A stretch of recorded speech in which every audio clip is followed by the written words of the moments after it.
conversation with our 4 faculty panelists. Before we get started, we wanted to introduce the 2 co-sponsors of the event, as well as give you an overview of the evening. One co-sponsor of tonight's event is the Washington University InterVarsity Graduate Christian Fellowship. We are a community of graduate students and postdocs that care about their faith, their work, and how the 2 intersect and synergize. Josh Ho and myself and Linda Tuck are the 2 new volunteer staff helping rebuild our fellowship and looking for ways to bless and support Christian graduate students across campus. Currently, we plan to have weekly prayer groups and Bible studies, as well as monthly large group gatherings where we explore the intersection of faith and work more. The other co-sponsor for tonight is the Carver Project. Shelley Milligan, the managing director of the Carver Project, will share more about who they are and what they do. Over to you, Shelley. Thanks, Linda. We are so delighted to be co-sponsoring tonight's event as the Carver Project. We exist to empower Christian faculty and students to serve and connect university, church, and society. And the 4 faculty panelists tonight are all faculty fellows of the Carver Project. So we're excited to be with you and kind of embody who we are tonight. And I think the one thing I would say to this group is, in terms of our student ministries, we do have reading groups that differ a bit from Bible studies in that they think about the intersection of faith and your academic discipline. And we currently have 5 reading groups, and I'll go through the areas where they meet. If you are interested in participating in one of these reading groups, you can private chat me with your name and email address, or look us up online at carverstl.org, and we would love to have you as part of our reading group. So the 5 reading groups that we offer for students are, we have an international reading group that's mostly graduate students, and possibly all graduate students. We have a graduate student group in the humanities, specifically English and Comp Lit. We have a reading group for the law school students. We have a reading group for medical school residents. And we also have one at the Fox School for undergrad and graduate students in art and architecture. So we would be delighted to see any of you at any point. There's no commitment. The groups have not yet started, but they will soon. And just let me know if you're interested. Again, thanks so much for letting us be here tonight. And we're delighted to be part of this event. I'm going to mute and stop everything for me now. So now we'd like to introduce each of our faculty panelists, all of whom, as Shelley mentioned, are faculty fellows with the Carver Project. So I'm just going to go in order of how they show up on my screen. So maybe it's the same for all of you.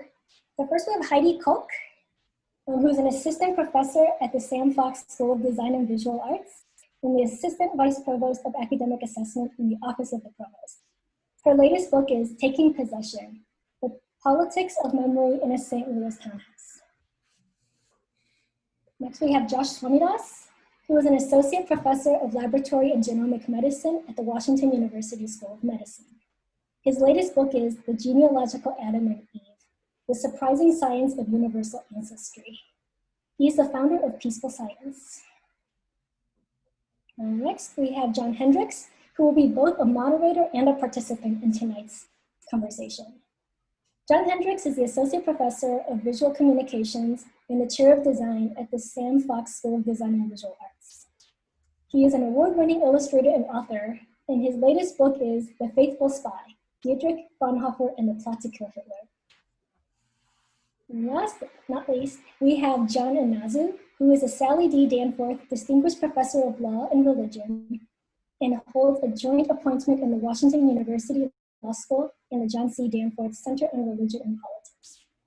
His latest book is Uncommon Ground: Living Faithfully in a World of Difference, co-edited with Tim Keller. He is the Executive Director of the Carver Project. We look forward from hearing from all of you, and over to you now, John. Okay, thank you. Well, friends, it's a beautiful day in the neighborhood. We're glad you're here.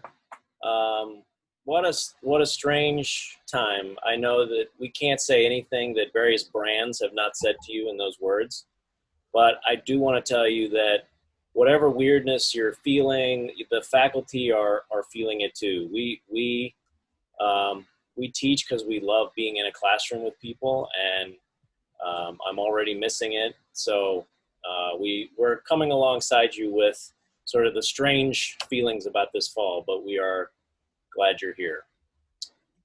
So we're just going to talk for a little bit about what it's like to be a Christian and a scholar, and some of the stuff the thoughts, the conflicts that come up in our academic lives, trying to pursue both our work with excellence and be faithful, which is not always easy. So to start off here, I'd love to have each of you sort of weigh in about how you define your vocation. And I think that word vocation is important. It's one we talk a lot about at the Carver Project. And I think what's interesting about that word is we can distinguish it from some of the cultural buzzwords that come with maybe talking about what happens when you get to college and you are following your passion or finding your bliss or various things that seem very focused on happiness. But I think a Christian's heart is defined in a different way, or should be. So I would love to hear our faculty fellows talk a little bit about how they define what their calling is as a professional, as an academic, as a Christian in this setting. Who wants to take that for? I'll just call on someone. Heidi, what you can start. Okay. Please keep your answers to under 25 minutes. All right.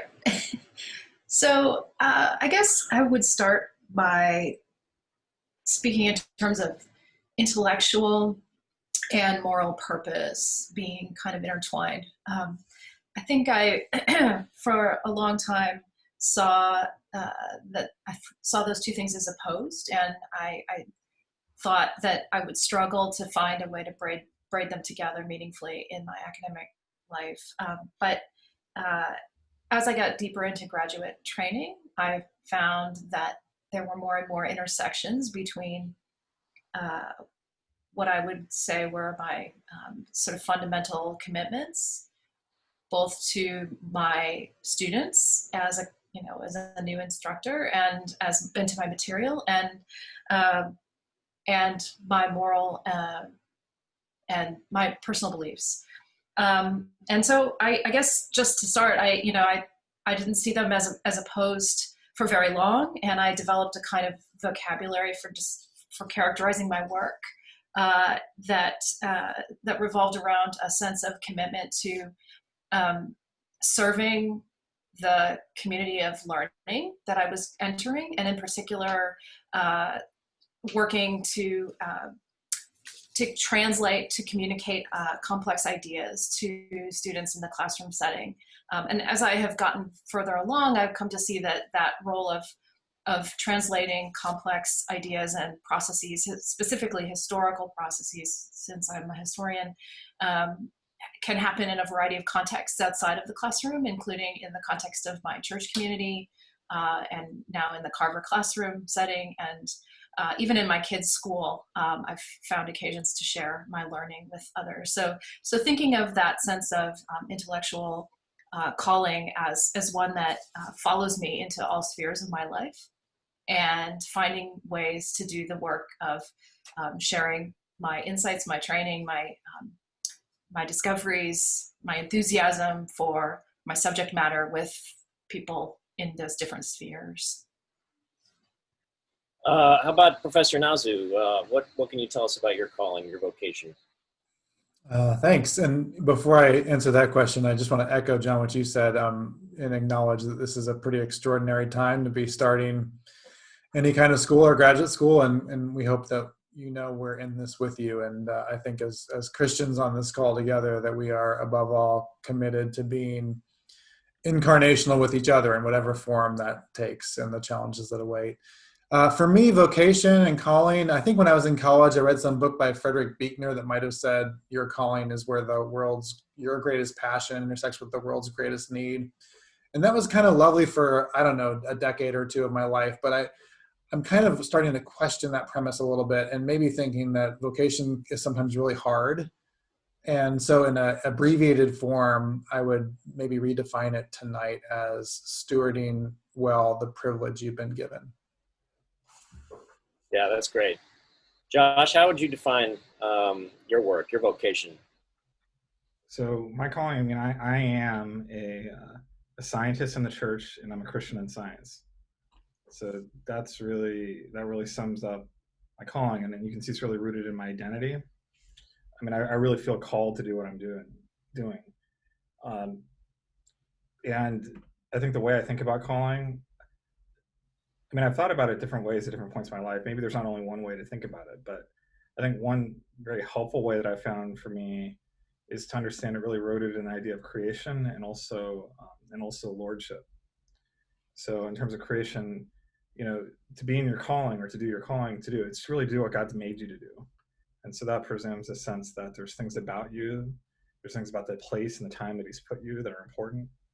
And he has a purpose, and when you're doing what He's made you for, then you're in your call. It's not even about how you come to discover that calling, I would say, or what that place is. It's really, are you doing what you've been made for? So it's rooted in a certain theology of creation, and it's also rooted, I would say, in a certain theology of lordship, where the way I think how we find our callings often, or how we can. Or actually, I think especially as you get older and the costs become higher, I think what I think we're really asked to do is to figure out, are we is it really worth it to us? Are we willing to be obedient even when it's costly? Or are we willing to do those things that put everything at risk? And so, I'm a scientist in the church, I'm a Christian in science, but I've had to make choices that have put all of that at risk, where if, in acts of obedience, maybe I would have been kicked out of science. And I think that those are important moments for me where I had to realize, as amazing as science is and how much I love it, I have to be willing to live my life, willing to let go of all of it, knowing that if I choose Christ and that causes me to get kicked out of science, that I've chosen the greater thing. And that's a hard thing. And I think that sort of calling is not something easy. But I think as you find your identity more in obedience to Christ, it becomes easier and easier to see your place in the world. Yeah, I think I resonate with a lot of that. I'm an artist. I make books for young people, graphic novels, picture books. So in the context of the academy, I've frankly always felt a bit like a fraud because my research involves drawing pictures, and many people, some on this call even might make fun of that. No, but it often. I like your pictures, John. Thank you. But it has a different lens than something that is like traditional scholarship. And so, as an artist, I have never seen Christianity to me as an add-on to that. It's something that cannot be taken out of the way I think. It's my worldview. It's that C.S. Lewis quote where, I don't see the sun because it's risen. It's because by the sun I see everything else. And so to me, I can't extract my Christianity from my art. So my vocational calling to me has always been thought about almost like two values of clarity and mystery. And as an illustrator, as somebody who translates complexity into a form that a young person could read, I want to enliven both like the clarity of information and also the mystery, the wonder of stories, of storytelling is also part of art making. So somewhere my work falls on that scheme between mystery and clarity, and I think that's what all artists kind of try to achieve in one way or another. So yeah, but don't get artists talking about calling too much, or they'll start talking to you about what kind of pens they use. John, I just want to say for the record, I like your doodles too. But I also want to say this imposter syndrome that you mentioned is pervasive, and not just in the arts. So all of us feel this at some point in our careers and lives. And I think the way to get past it, especially as Christians, is to realize that God really doesn't need us at all, but he invites us to participate with him. And once we recognize that we're completely unneeded, but also welcome to participate, then I think we can live into the creative capacities we've been given, and recognize, I think we want to get it to a point where we don't overemphasize our own value to the world, but we also know that we have value because of what we've been given by Jesus. Yeah, and I think that is so critical, and it's also a thing that distinguishes you from your peers in the academy. We understand that we are not our work. We understand that we are not the sum of the good that we have done for the world, because that is a lot of pressure to carry around. And I certainly have seen it in students that have labored under that almost kind of works-based righteousness. So it's interesting. There was an article in Christianity Today that sort of touched on that exact point. It was David Taylor and Sarah Groves talking about art making. But David Taylor said the model he recommends when thinking about making stuff to his students is what he calls interactive mutuality. And in short, what he meant is that the process of working, of making, is all God and all me. And along with everything that God made in me, God is also sort of initiating, sustaining, and bringing to completion that good work. And I think that's a healthy way to think about how we do our work.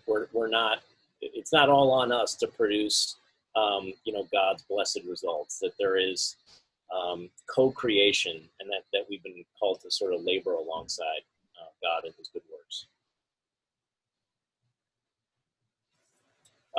So do you ever worry about being a Christian on campus? Are there ever any times where you're not sure how much you should speak about your faith or your convictions, or has that been something that has never troubled you? I mean, I think that every field has certain rules about this. And in science, people generally keep their faith to themselves. And there's actually a fair number of Christians in science, but you just never know because they just never reveal themselves. And there's also specific rules that I think apply pretty broadly, probably outside the sciences too. Like, in general, using your faith in any coercive context is always going to be a problem. And that shouldn't trouble us as Christians. Like, we don't need to use our authority to press the gospel. And so there's something, Christ laid down a lot of power. He doesn't need our power. So I think that's actually a really important thing to help him, that helped me kind of figure out a lot of this stuff and realize that, I'm not going to use, I don't want to use my power as a professor inappropriately to talk about my faith. That's like a really critical thing. And if you don't do that, then there's I found out a lot of freedom, but there's still a lot of questions about what other rules are by which you can be open about your faith and your colleagues in a way they'll understand. And then as I became more in public, writing articles and eventually launching Peaceful Science and even my book is on Adam and Eve, which, that's a little bit controversial of a topic, and among scientists and biologists. Definitely not religious. It's hard to get around the religious context of that. Yeah, it also has a lot of science in it. But, one thing I found out, at least among scientists, and I do think this applies in other places, especially, a lot of fields can have a certain amount of prejudice against Christians. But I will say that my colleagues have been very fair to me. They, in the end, I think they respect that I am a scientist, that I do good quality work, and that I have integrity, and that I'm serving the good of the city, the good of the academic city, the good of WashU, the good of the scientific city, the good of those things. And science and academia is very pluralistic in that regard. And I think they actually value that diversity if you can bring excellence with it. And that's hard as a student because, as a student, you're not always able to display excellence, and you're kind of learning. It takes time to become a good scientist or a good lawyer or a good what have you. And so, I think what what's just helpful is to know is that that's okay. I mean, it might take years before you're at a point where you feel like you understand the rules of the game enough and you can move forward.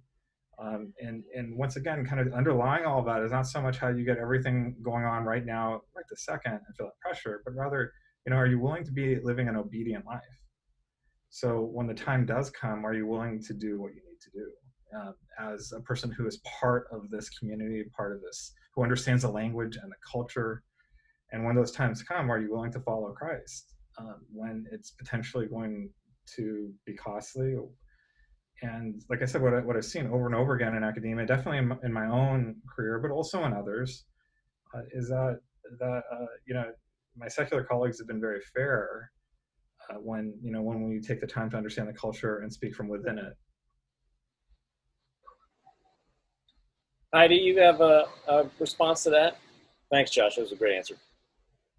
Yeah, I would say in the humanities classroom context, it is very rare that there's an occasion where it becomes necessary to divulge a faith perspective as a matter of integrity, because so often the goal is to nurture understandings of other people's experiences and stories and histories, and it's really not a self-centered project. It's about kind of elevating other people's experiences. But I guess what I would say is the place where I find my faith guiding me in doing that work is where faith itself becomes a feature of history or culture.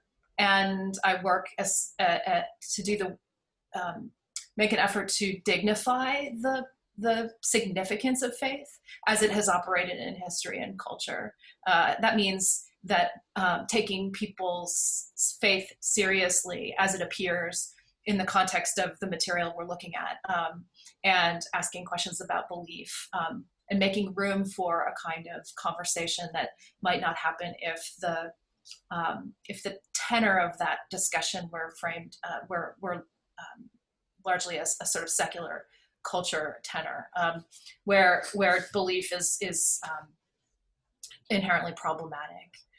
So just sort of, it's like, I guess, a kind of frame of mind when it comes to the way that faith operates in the world and the significance that it has played in specific cultural moments. John, it certainly seems like in law, it might be a place where it would come up more often than other schools, but perhaps I'm wrong. Well, it's tricky. I teach criminal law to first-year students, and it's hard to teach a class like criminal law without sort of running up against profound, significant questions like what is the legal definition of a human being, and how do we know, or what's an appropriate, justifiable homicide versus a legally culpable homicide. So those are pretty profound questions that you can't really get at in a value-neutral sense. But I also recognize I'm teaching at WashU and not Notre Dame, and so there are certain premises that I can throw out or not mention in a particular classroom. I think I largely agree with everything Heidi and Josh said. The only thing I'll add there is one of my academic mentors is a theologian, Stanley Hauerwas, and Stanley's fond of saying that the word courage is kind of an abusive language when applied to tenured scholars. And I think that's probably pretty true. We're not gonna, we might lose a promotion or get booed in class for our faith. And I don't want to dismiss those things. I think stigma is a real thing. And I've certainly felt some of that in the last few months. But at the end of the day, nobody's going to behead me for my faith, right? And I just think that the cost that Christians around the globe are enduring for the sake of the gospel far surpass anything that we're going to be called to do.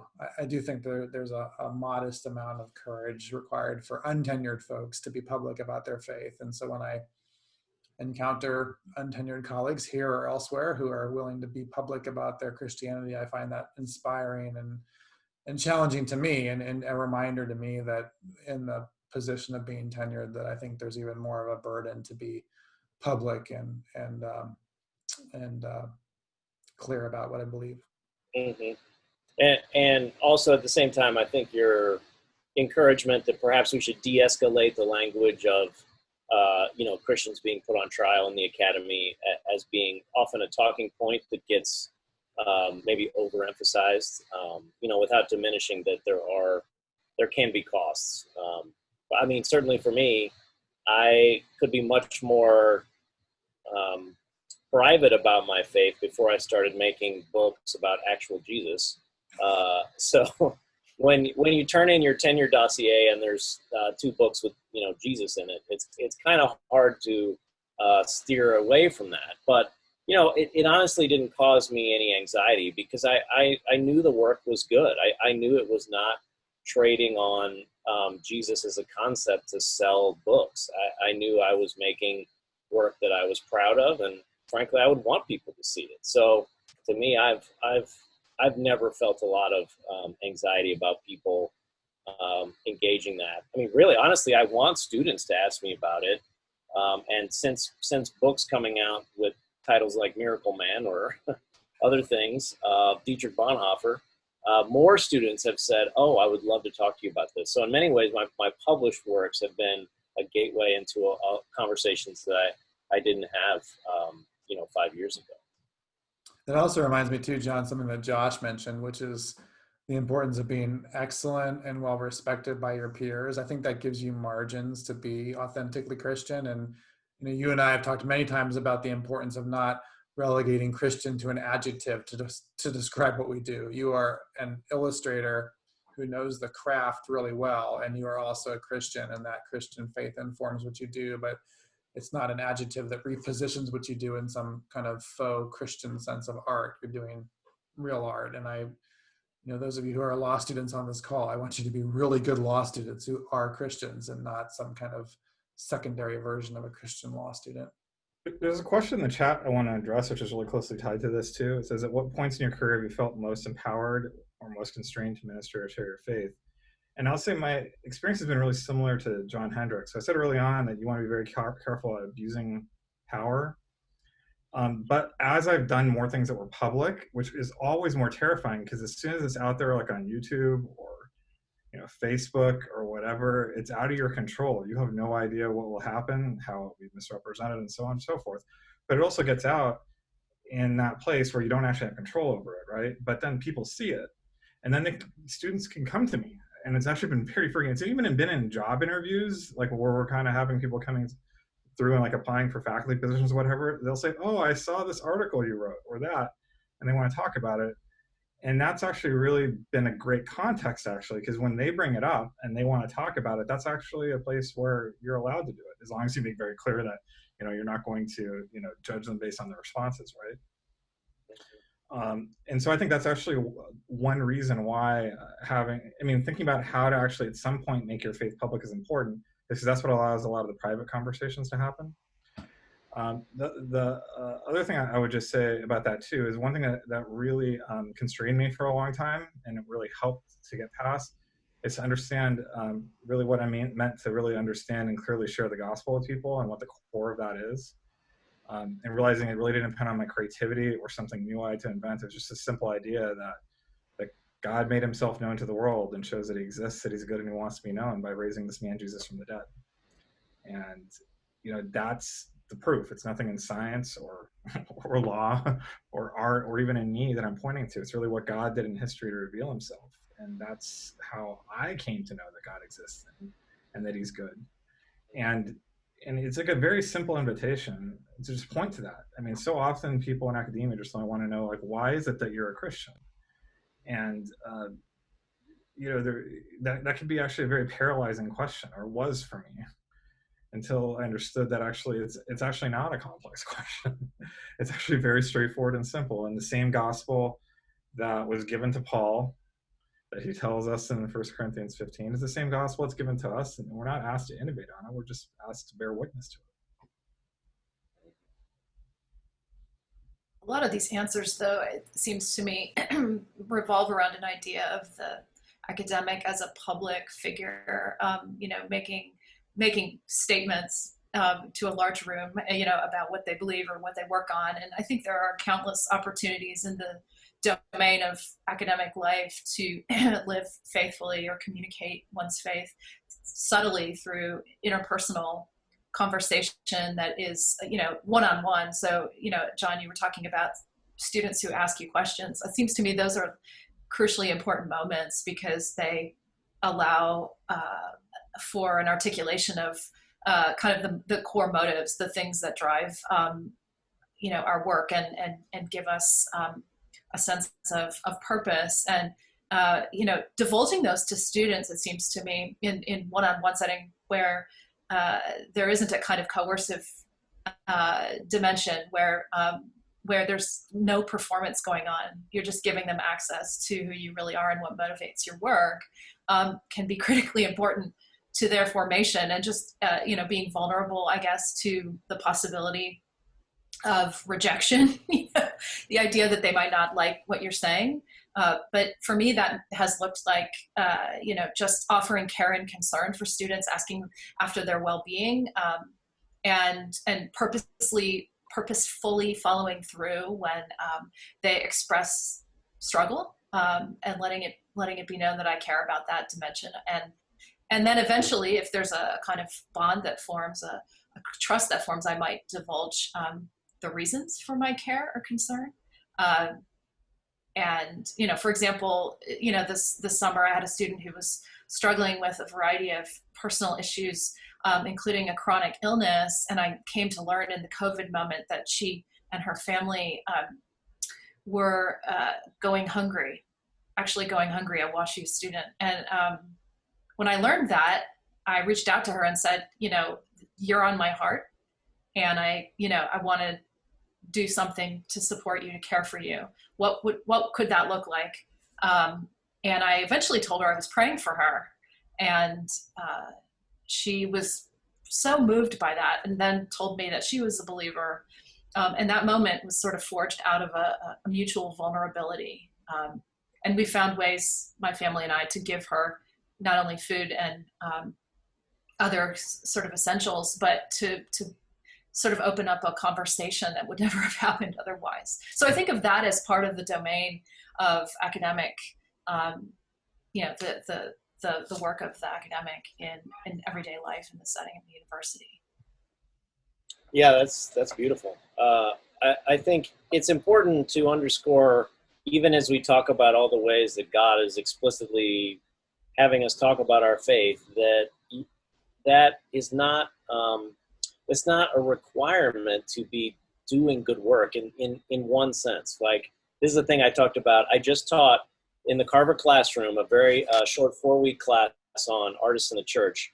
And one of the things I talked about is that artists face this weird pressure of, like, if a church hired a plumber to do some work on their kitchen, they don't come down and look at the work and say, well, it's great, but you did not spell out the word Jesus in the plumbing. And so therefore we're questioning its purpose. And unfortunately, artists get put in this bucket of if it does not in some way literally spread the gospel or do something that it has a very tangible outflow that people can understand, then its value is changed or lessened or qualified, right? And so I think that sort of asks questions about, all of us, our work. This is the author of The Miracle Man. Yeah, I know. This point only works if I was making abstract expressionist paintings instead of books with an actual Jesus walking around in it. But the point holds. As Mako Fujimura says, if you like fireworks, you like abstract expressionism. So I don't know what's the implications of how a young we've got incoming graduate students. How should they be thinking about their work in the next 2 or 3 years? What's advice you could give them? One thing that, just to pick up on what Heidi was saying about being present and being willing to engage, the bar is so low that it doesn't take much to stand out. And that's true for faculty, but that's also true for graduate and professional students. I mean, the cohort on this call, we represent a subset of the world's population that is typically high ego, masking massive insecurity and low social skills, right? So all you have to do is be nice to people and you're already standing out. So practice hospitality, be patient, listen to people, right? Share your notes. Don't feel like you're the end all and be all. And then suddenly people will see the love of Christ in that, which is not a hugely high bar. Yeah. mean, in terms of what you do now, I think that it's helpful to think about the community you're entering as like it's a community of discourse. Like there's a lot of law students here. You're being inducted into the community of law. The community of lawyers are going to have maybe a firm you're part of, or faculty. If you're, if you're another field, whatever, you're entering a field. That field has a history associated with it. It has a language associated with it. It has certain milestones and markers associated with it. It has, particular sources of authority. It has particular heroes, particular villains. Think about it almost like you're going to another country.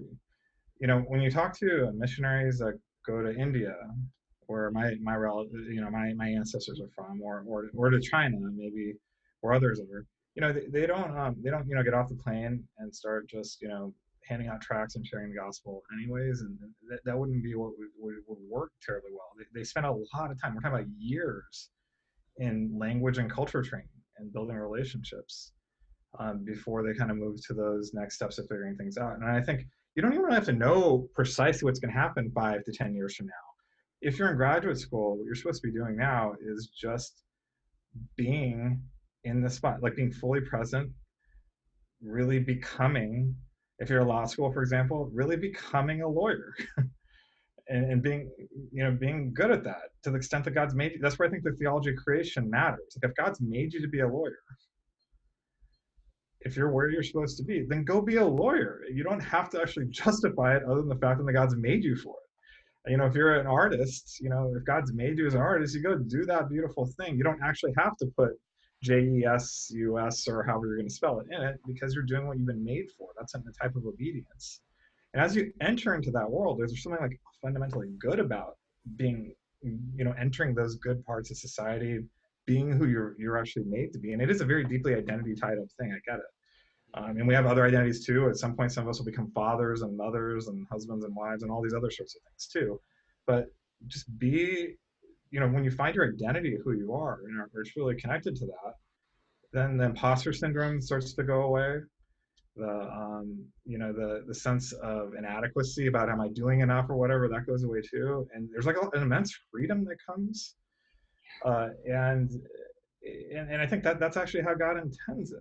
That's really what He wants for us. It's good, and so many of the things that I think He wants us to do in these places are actually effortless in the end, in the best ways. Like they're hard work. Effortless isn't the right way to put it, but it's like that good type of effort that you're made for it. Mm-hmm. And down the line, I think it becomes clear how and where you need to share. Oh, sorry, Josh. There's a Karl Barth quote that I pulled for tonight that is just so perfect with that. He says that in Christ, God made each of us unique with a space to be our true selves to our very depths, so that like we can be confident to be in our own way what God has sort of given us to do in our work and our life, and that kind of confidence to relax, I think, is one of those things that should mark a Christian, where we do not have to be constantly popping our jersey and making sure that people understand that we're great, and the anxiety that comes with that. I mean, I see what that does to students over the course of 4 years. It is a lot to carry. Sorry, Heidi, did you have something to say? So I was just going to add to what Josh was saying. It seems to me that the posture of humility that comes with learning a new language, learning a new a set of discursive rules and practices and so on. Also, comes with the obligation to think critically about what those rules and postures and behaviors are, and to resist the temptation to adopt wholesale the narratives about what it means to be a blank, whatever the field presents. It seems to me there are a lot of idols circulating in the university when it comes to careerism and kind of being the best in your field. And I think at a certain point you can begin to see how those interfere with what you're talking about, John Hendrix, the idea of being fulfilled by, sort of letting, pursuing the best version of your own work for your own working towards that sense of vocational fulfillment that we're all talking about. But that is often at odds, I think, with the narratives that we're presented with from within our field about what it means to be accomplished. It's after that, there's also the life stage stuff too. Everyone, I mean, early 20s and mid 20s are kind of a hard time identity-wise. I think it really amplifies this stuff too. Yeah. So if you feel that way, you're not. I mean, everyone else is too. We all went through that. Yeah. No. If you're waiting for the moment when the feeling of being an imposter ends, you're going to be waiting a while. If there's any questions out there, feel free to unmute your video if you want to ask us, or you can put them in the chat. We'd be happy to take some. We've got a few minutes before we're going to wrap up here. While we're waiting, let me jump in on this thread too, which is, I was reminded as Heidi was talking that for the Christian, the goal of excellence is faithfulness and not effectiveness. And so we're called to be excellent out of faithfulness to God. And whether we're effective or efficient is up to God. And I think this also ties back to the Steph and Ben combo question on the chat. But to double down on my cowardice, I find it easiest to be a Christian when I'm going along with whatever's trendy. So I think social justice is an incredibly important issue right now in our society. It's also an easy issue to speak into as a Christian because lots of people care about it. It's a lot harder to say something like, wow, the sexual ethic of modern higher ed where you sleep with whoever you want is kind of bonkers. You don't hear much of that in public. And so I do think it's harder to recognize that sometimes the gospel will be fragrant and accepting and pleasing to people, and sometimes it will be offensive to people. And I gave a whole talk a few years ago on why I don't like the word winsome, and I think Christians should give up on trying to be winsome and instead be faithful and confident in their faith in Christ. Faithful is a great word. Can you unpack that a little bit? What is problematic about winsome, you think? Well, I think winsome is ultimately about wanting to be liked. It's almost like a popularity contest for Christ, right? Like, will people like Christ because I'm interesting enough or kind enough or witty enough? And ultimately, back to the faithfulness versus effectiveness, we're called to show up and be Christ to people. Now, we're not supposed to be jerks about it, so hopefully we're kind and compassionate and hospitable, but then we let the Holy Spirit do the work of God. And I think this Christian fascination with winsomeness often puts a lot of pressure on us to sort of close the deal, and that's just not our job. Right. Like we have to be super apologists or something in order to win the case. Well, I think that's a really good point that you're making, John, too, about winsomeness, because I think it also presumes a lot, right, about what we're supposed to be saying. And about, when I think about St. Louis, for example, and a lot of the issues we dealt with here on race, I think sometimes it's not really a winsome voice that it seems like it calls out. It seems like it almost calls out like a genuine empathetic rage at times. Like, this is not the way the world is supposed to be. And maybe some people, actually I know some people are really disturbed by seeing a Christian leader say something like that. It's not winsome to them. It seems negative and pessimistic, but it also wouldn't seem authentic to the reality, I think, of what a lot of us have experienced here, to just try and soften the blow too much, I'm not trying to say go out and offend people, but I think there's a sense of like authenticity and like, or faithfulness to the truth of what's happening is probably more important than kind of a predetermined, bend or angle we're trying to give. So I think that's a really good word, John. Thanks. Okay, last round robin here, unless we get someone who has a burning question in the chat. But so I'd love for you all to give some advice to these incoming graduate students. What do you wish you had known when you were their age? I'll give you a few minutes to think while I'll filibuster here. For me, I was at the age when I was entering graduate school, I thought that if I was not successful by age 27, that basically, life was over, I'd failed. So I wish I could have seen how much patience it would take to be good at your work. how sort of long the arc of a career is, how much you need to wait and be patient and persevere and do work that you enjoy, because that's kind of the only way you can keep doing it for so long, is if there is something about it that brings you enjoyment and that sense of calling and vocation to your work.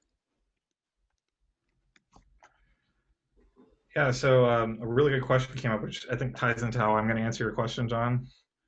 It says, how should we as scholars read the warning of making many books there is no end, and much study wearies the body? Well, what I just say is that books are not an end in themselves. And I think what's actually really interesting about this panel is all four of us have written books. We're all going to be coming back over the next few months. Talk to us about our books. In this case, I really hope you pick at least one book from the four of us to actually read.